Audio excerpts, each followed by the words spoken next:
안녕하세요. 우리를 구원한 분은 과연 누구일까? 이 질문 한 번쯤은 다들 깊이 생각해 보셨을 텐데요. 오늘은 이 아주 근본적인 질문에 대한 답을 수백 년 동안 신앙의 선배들이 붙들고 씨름했던 지혜의 결정체, 웨스트민스터 대우리 문답을 통해서 함께 찾아가 보려고 합니다. 바로 기독교 신앙의 가장 심장부에 있는 인물, 예수 그리스도에 대한 이야기죠. 자, 한번 생각해 보세요. 우리를 구원한 분은 과연 전능하신 하나님일까요?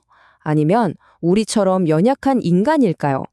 이 질문에 대한 답을 찾아가는 여정이 바로 예수 그리스도라는 정말 놀랍고도 신비한 진리의 중심으로 우리를 안내할 겁니다. 오늘 우리는 크게 세 단계로 이 신비를 탐험해 볼 거예요. 첫 번째로는 요리문답 본문이 뭐라고 말하는지 그 핵심 가르침을 직접 살펴볼 거고요.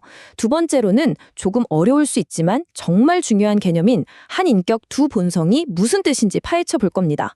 그리고 마지막으로 이 오래된 진리가 오늘을 살아가는 바로 우리의 삶에 어떤 의미가 있는지 그 적용점까지 찾아보겠습니다.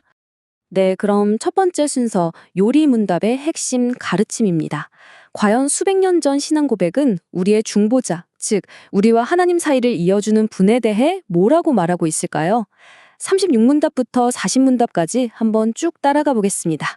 30문답은 아주 단도직입적으로 선언합니다. 우리의 유일한 중보자는 바로 주 예수 그리스도다 라고 말이죠.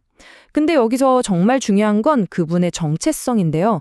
그분은 영원 전부터 계신 하나님의 아들이시면서 동시에 어느 날 역사 속으로 들어오신 사람이셨다는 거예요. 바로 이 두 가지 정체성이 한 분 안에 있다는 것, 이게 바로 모든 신비의 시작입니다. 그럼 어떻게 사람이 되셨을까요? 37문답을 보면요. 그냥 사람인 척 하신 게 아니에요. 우리와 똑같이 참된 몸과 생각하고 느끼는 이성적인 영혼을 가진, 그러니까 완전한 인간이셨다고 말합니다. 그런데 딱 한 가지 아주 결정적인 차이가 있었죠.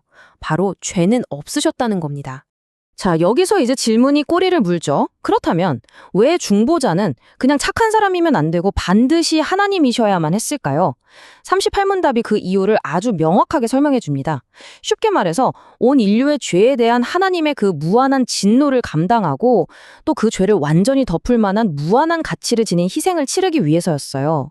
이건 뭐 인간의 능력으로는 절대 불가능한 일이었죠. 근데 동시에 그분은 반드시 사람이셔야만 했습니다. 왜냐하면 우리를 대신해서 율법을 완벽하게 지켜내야 했고 또 우리의 고통과 아픔을 직접 겪으면서 우리의 연약함을 온전히 이해하고 공감해 주셔야 했기 때문이에요. 그래야 진정한 우리의 대표가 될 수 있었던 거죠. 네, 드디어 마지막 40문답이 이 모든 조각들을 하나로 딱 맞춰줍니다. 그렇다면 왜 한 분 안에 하나님이면서 동시에 사람이셔야 했는가? 그분의 모든 사역이 하나님으로서는 무한히 강력하고 또 사람으로서는 우리를 완벽하게 대표해서 하나님이 그걸 받으시고 우리 또한 그것을 온전히 믿고 의지할 수 있게 하기 위해서라는 겁니다. 정말 놀랍지 않나요? 자, 방금 우리가 살펴본 한인격 두 본성이라는 표현 굉장히 정교하죠.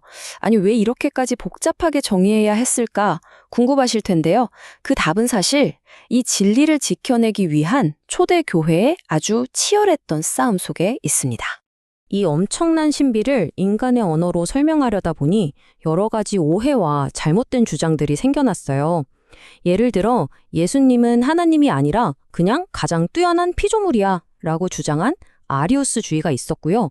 또 어떤 사람들은 신성과 인성을 너무 분리해서 마치 예수님 안에 두 사람이 사는 것처럼 가르쳤고 네스토리우스주의, 반대로 어떤 사람들은 그 둘을 마구 뒤섞어서 신도 아니고 인간도 아닌 제3의 무언가가 되었다고 주장하기도 했습니다. 유티케스주의. 이런 혼란 속에서 교회는 가만히 있지 않았습니다. 두 번의 아주 역사적인 회의를 통해서 응답했죠. 먼저 325년 니키아 공의회에서는 아니다. 예수님은 하나님 아버지와 동일한 본질을 가지신 분이다. 라고 선포했고요. 그리고 451년 칼케돈 공의회에서 마침내 그리스도는 한 인격 안에 신성과 인성이라는 두 본성을 온전히 가지고 계신다고 최종적으로 정리했습니다. 이게 바로 수세기 동안 교회가 지켜온 정통 교리의 핵심이 된 거죠. 그리고 마침내 칼케돈 공유회에서요. 교회는 이 신비를 설명할 가장 완벽하고 정교한 언어를 찾아냅니다. 바로 이 네 개의 부정어예요. 혼합되지도 않고 변화되지도 않으며 분리되지도 않고 나뉘지도 않는 두 본성. 이 네 가지 안 된다는 표현이 오히려 이 진리를 가장 안전하게 지켜주는 강력한 울타리가 된 겁니다. 자, 여기까지 듣고 나면 이런 생각이 드실 수 있어요.